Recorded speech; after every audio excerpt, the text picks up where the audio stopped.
एक सिमली नाम की लड़की थी और वो किसी गुरु से उपदेशी थी, आस्था भगवान में गणी थी। और प्रारंभ से ही ये ऐसा रहा है कि जगत और भगत का आपस में मतभेद बना रहा, और जिस कारण से भक्तों को बहुत कठिन यातनाएं सहन करनी पड़ी। संसार की रीतियां, सांसारिक जो परंपराएं हैं, वो यहाँ इस काल के जाल में रहने के लिए व्यवस्थित है, एक व्यवस्था है। और जो लोग परमात्मा से परिचित नहीं है वो इसी में, इन्हीं में व्यवस्थित है। उस लड़की की बहुत आस्था थी। नगर के बाहर एक साधु का आश्रम था। वो लड़की उस महात्मा को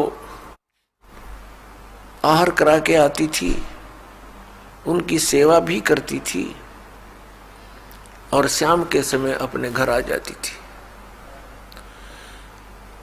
कुल के लोगों ने, परिजनों ने बहुत कुछ प्रतिबंध लगाए, लेकिन लड़की नहीं मानी। उस सिमली का एक भाई था,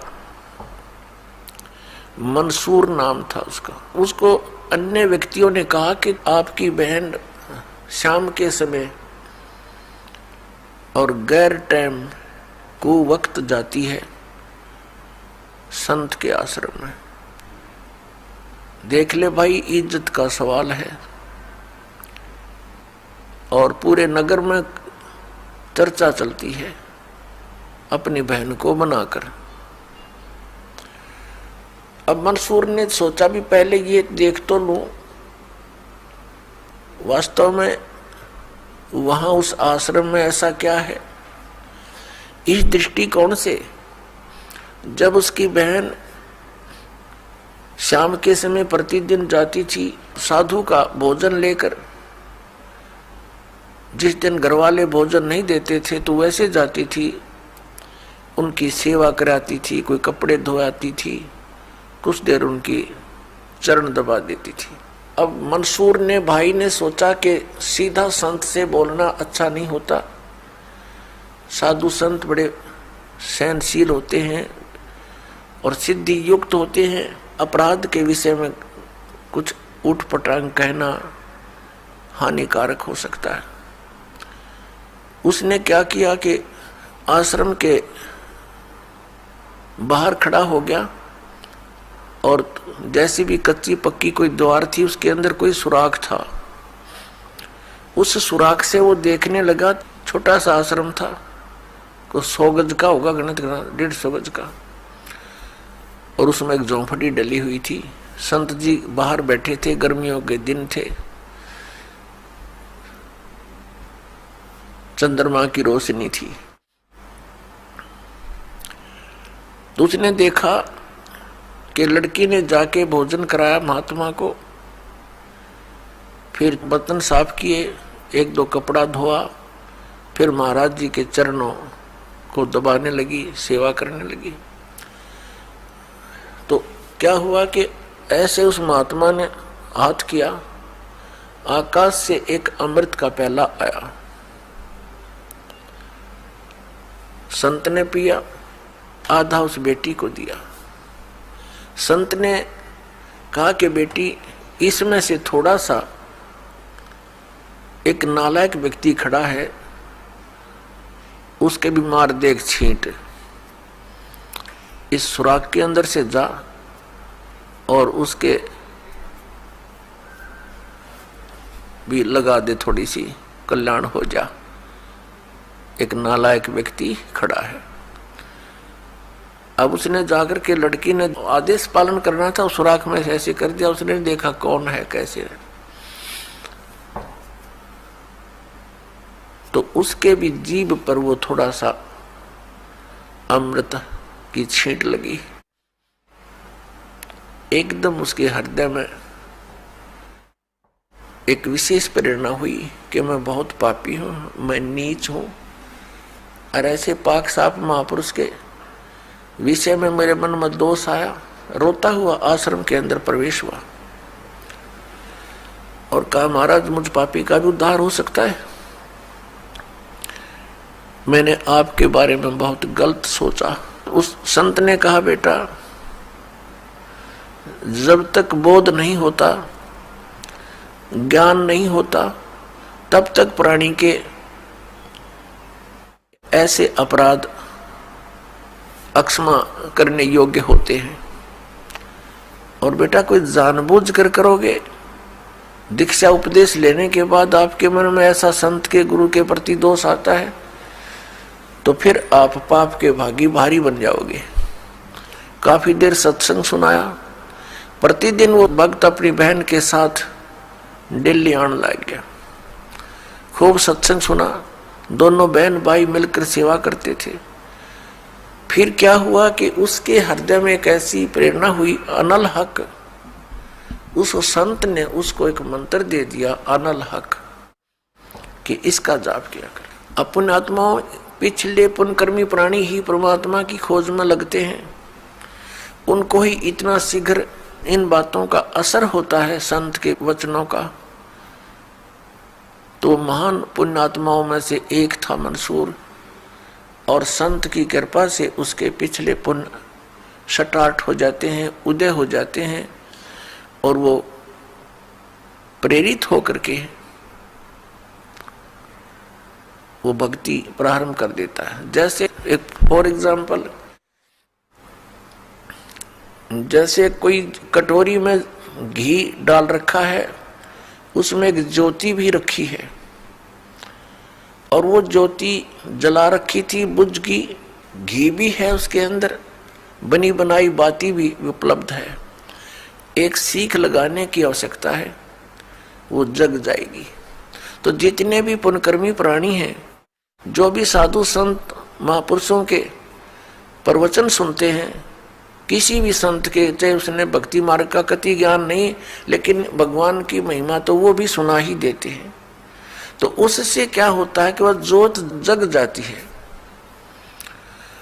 अब वह ज्योत तक जगगी, जब तक पूर्व जन्म का उसके अंदर घी है यानी पुण्य है, तो वो जगेगी, प्रेरणा बनी रहेगी भगवान के पाने की।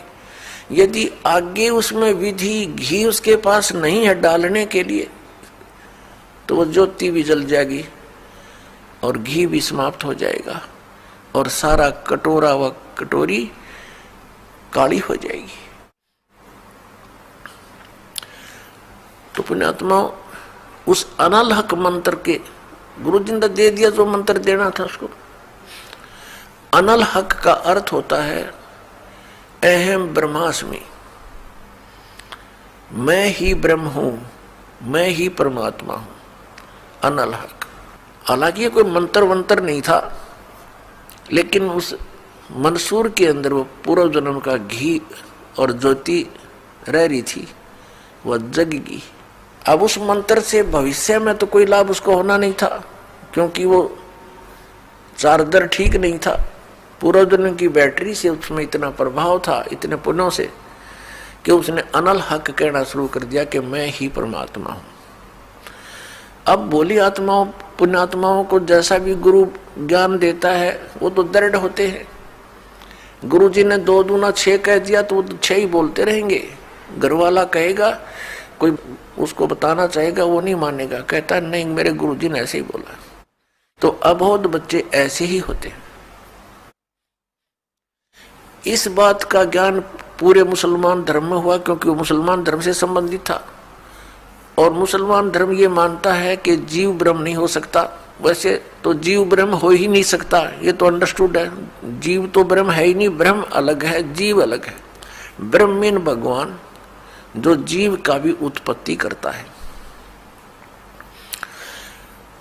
लेकिन मुसलमान धर्म ये मानते हैं कि पृथ्वी पर परमात्मा नहीं आ सकता।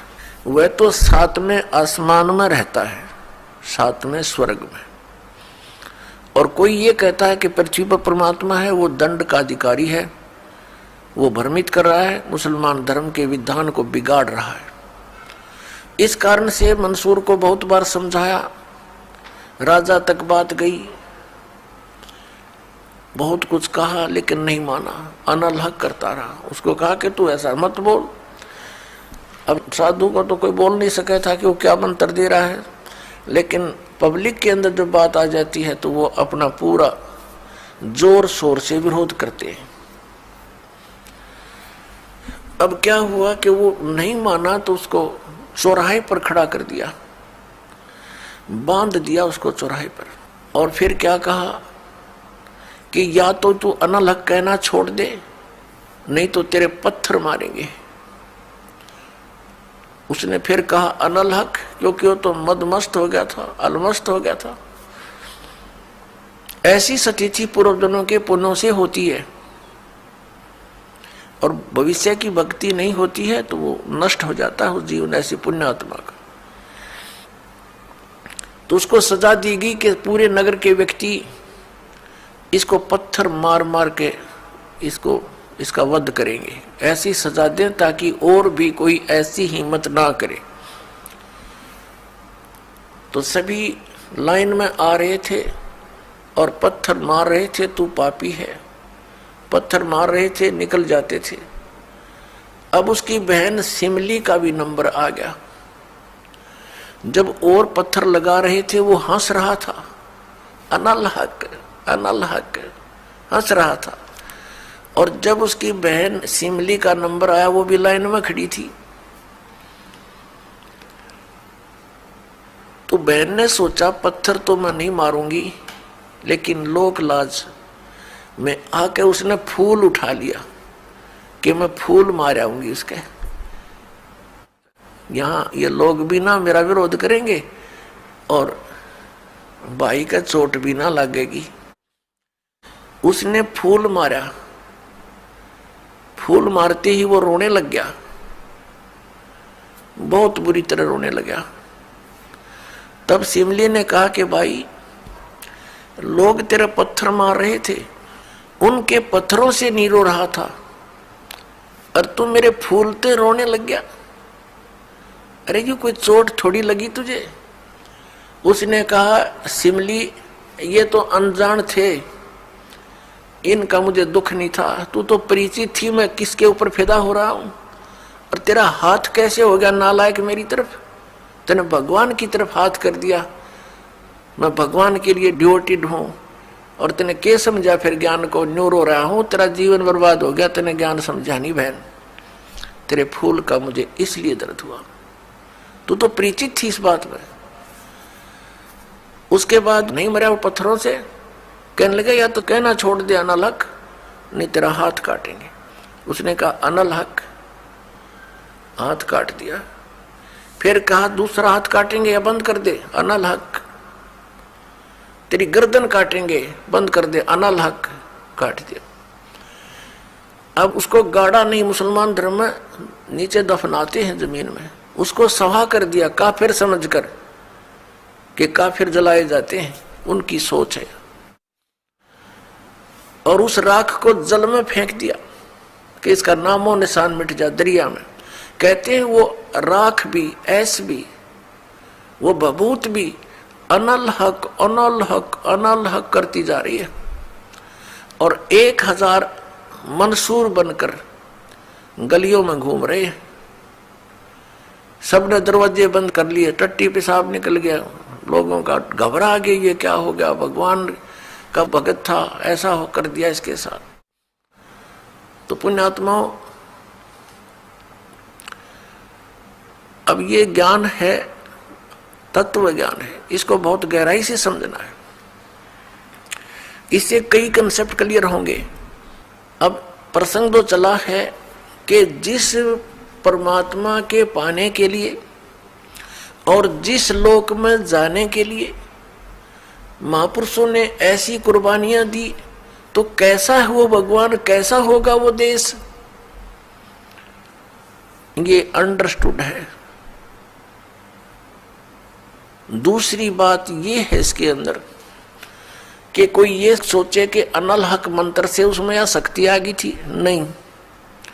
उस अनल हक मंत्र के जाप करने वाला पूरा गांव था, नगर था, आसपास के और भी बहुत लोग थे जो वैसे उपदेशी थे, आसपास के बहुत से उनके शिष्य थे, लेकिन वो गुप्त रखते थे, सामने किसी को बताते नहीं थे, लोक लाज के कारण।